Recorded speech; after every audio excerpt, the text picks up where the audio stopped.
Welcome to Week 3, Human Resource Management and Labor Sourcing. Learning Objectives. After this week, you will have a full understanding of the process of management development, which includes management inventories, succession planning, and management development methods. Before we get started, we really need to talk about what management development is. Management development is the process concerned with developing the experience, attitudes, and skills necessary to become or remain an effective manager.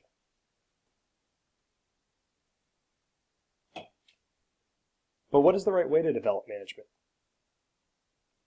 There is no exact prescription to develop management. However, successful processes ensure alignment with organizational needs and objectives, individual or personal needs, and anticipated changes both internally and externally to the organization. With that in mind, we need to determine what our organizational needs are. So we have to identify those goals and objectives, and then we need to perform a management inventory. Organizational objectives are both the short and long-term activities that an organization is looking to execute on as part of their strategy for success. They are typically found in an organization's strategic and tactical plans. Well, once we know what our needs are, we need to perform a management inventory. A management inventory is a specialized skills inventory targeted at a firm's management team.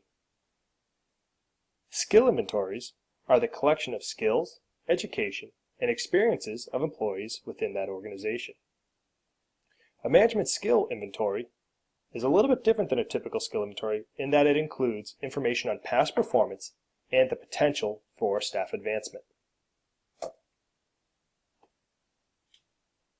Skill inventories can then be used once collected to improve decision-making by hiring staff that better meet the current and future needs of various business units, assigning the right employees to the right functions, staffing internal project teams with the best talent to ensure organizational success, targeting training and development efforts to alleviate existing skill gaps, identifying key employees to develop for future business needs, developing an internal talent channel to replace key employees and managers that depart from the organization, and developing a work plan for future strategic needs of the business.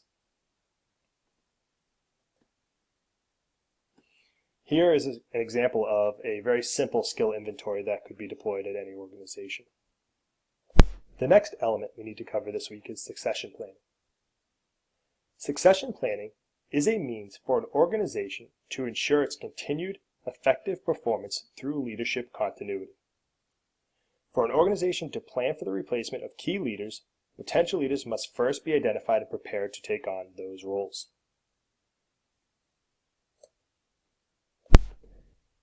Good succession planning is well thought out, and like most well thought out things, there's also a process involved. The following here is an excerpt from a succession planning example that I retrieved from the Society for Human Resource Management. They're a great resource when looking into different human resource needs. And also on the bottom corner of the slide, there's another presentation called Succession Planning that's really, really good. So this process example is 1, we have to determine the key leaders for whom successors will be identified. And 2, identify the competencies of current key leaders by identifying experience and duties required, identifying personality, political savvy, and judgment, identifying leadership skills. 3, we have to select the high potential members who will participate in the succession planning. We'll have to identify the gap between what the high potential members are able to do presently and what they must do in a leadership role. We need to create a development plan for each high potential member to prepare him or her for the leadership position. We need to perform development activities with each high potential member. We need to interview and select members for the new leadership position. And we have to evaluate succession planning efforts and make changes to the programs based on evaluation for future programs. This is the feedback loop. Once we've performed a management inventory and done our succession planning, we need to think about different management development methods. This is really important because having the necessary skills, knowledge, and abilities is paramount to becoming an effective manager. Organizations which seek to develop quality managers must find ways to foster and develop these characteristics in their own organizations.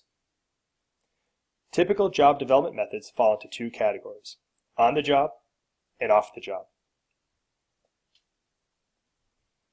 Some examples of on-the-job methods include understudying, coaching, experience, job rotations, special assignments.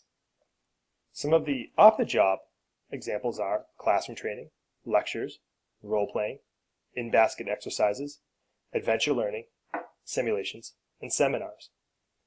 While no one method is the right method, oftentimes these efforts are layered in together where we partake in some coaching, maybe some lectures, some role-playing, maybe some formal classroom training.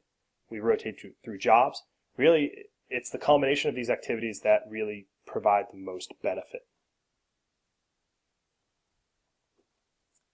Some supplemental information for those of you that may want to read a little bit more or have a little deeper understanding of some of the things that we covered. Where do organizational goals come from? There's a great article on this. Any of the skills inventory and succession planning are really great as well. The planning questionnaire is a great thing to look at and just review for your own self. And for those of you who aren't familiar with in-basket exercises, there's a great little video here on YouTube that talks about them. Thank you and have a great week.